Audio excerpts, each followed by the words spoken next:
This is effing now daily. You know, I should pick that up. It doesn't look hungover, just ugly. Right back at you. I never understood your jokes. Can you make them simpler?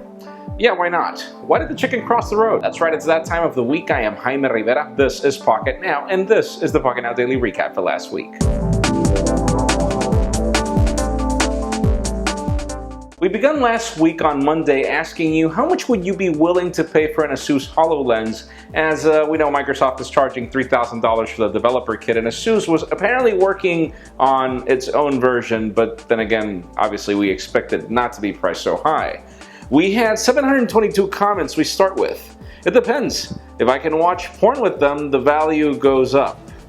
Why did your comment get the most amount of likes? I wouldn't pay anything over $600 considering how much you can get on an Xbox or PS. Unless big name game makers jump in and start making games, it's not worth much, to me at least. And you know, much of the gaming companies will probably consider what HTC is doing, so I feel that it's something that will happen at some point. I'd probably pay up to about $600 for it. I try never to buy anything when it's brand new though. That's just setting dollars on fire. Wait for a few months for it to drop, and you're right, especially on Amazon, and that's particularly the case with a lot of new technology. It's extremely expensive at the beginning, and then 6 months later it's just dirt cheap. On Tuesday, even though YouTube Red wasn't yet announced, I asked you if you would be willing to pay for YouTube or would you rather use ads, as the rumors were that YouTube Red was going to happen, and it did 2 days later. We have 1,257 comments. Thanks a lot, guys. We start with me. I hate ads so much. YouTube, you have to pay $10 for watching our videos.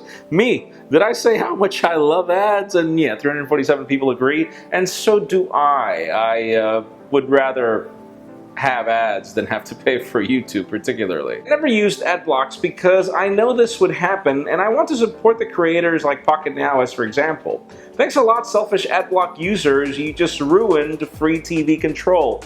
And I'm not really sure if that's the reason why YouTube Red exists, but you do have a point. A lot of people block ads, and you're right, I really do appreciate your support, particularly because it is the ads that keep these videos coming. I'm good as is. The ads are getting good on YouTube, and you know this is extremely true. Ads on YouTube have become really compelling. They know how to keep you watching during those 15 seconds that you're forced to watch the ad, and then the ad just becomes something delightful, and that's actually a great thing. That's the way advertisements should be. It shouldn't be annoying. It should be actually helpful and actually entertaining as well.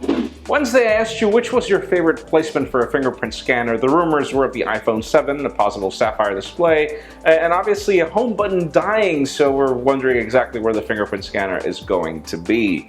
Back then we had 1,174 comments. Thanks a lot. Again, we start with side is best, then the back, and the worst is the front. You know, that's actually odd because I actually feel the other way around. I like the side mountain ones, but I prefer the one at the front. Particularly when you have your phone on the table, which is the behavior of a lot of people. So that means Samsung Galaxy S8 will not have a home button too, and I was waiting for this comment too. Fingerprint scanner will be incorporated on the screen itself. The phone will unlock when you press hard on any place of the screen. This technology already exists, and yeah, the technology already exists, but Apple is not famous for being the first at it.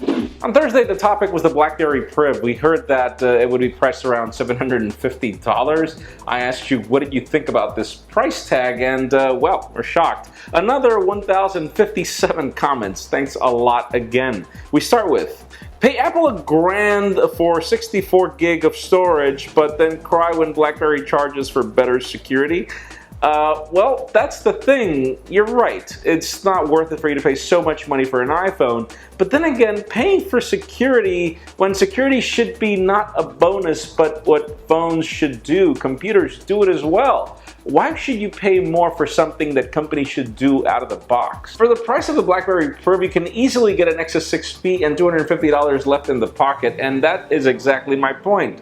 I mean, the Nexus 6P on its own is a very secure phone. It's got its own fingerprint scanner as well. It's got a lot of things going for it. It's a really cool phone, and it doesn't cost so much. Why would BlackBerry charge so much for security. I think the price can be justified that it brings something to the table no other modern phone does, a physical keyboard, and that's because that's what obsolete phones had. And finally, Friday, the topic was the Galaxy S7 Edge and Edge Plus. The rumors are that they will launch at the same time, but then we didn't hear anything about a Galaxy S7 without the edges, and I asked you if it would be important for you to have a regular variant or not. We had 740 comments we start with. If the Edge variant is priced as the same as the S6 when it's launched, then yeah, I'm okay. It would not be a disappointment, and yes, because of the price difference, it does make sense for Samsung to now be able to charge a lot less for technology that's now more common. True. I'd be disappointed if they didn't release a regular variant. Cost just comes so much into play, and the regular variants are a bit cheaper, but yeah, obviously they would have to price it at the same way. I would be disappointed because I don't really like the Edge display much. It's a little cumbersome to hold. Well, if Samsung gets rid of the normal variant of the S7, then the price tag of the Edge will drop. It will probably still be higher than the normal variant of the S7, but it won't be as expensive as the S6 Edge, and probably. It's really hard to anticipate what could happen right now, but Samsung will probably announce it in January. Again, I do feel that it would be better for Samsung and safer if they kept the regular variant and probably just price it $100 less than it is right now, and then sell the S7 Edge at the premium price, given the drop in prices of flagship phones like the Moto X and the Nexus 6P, in addition to others.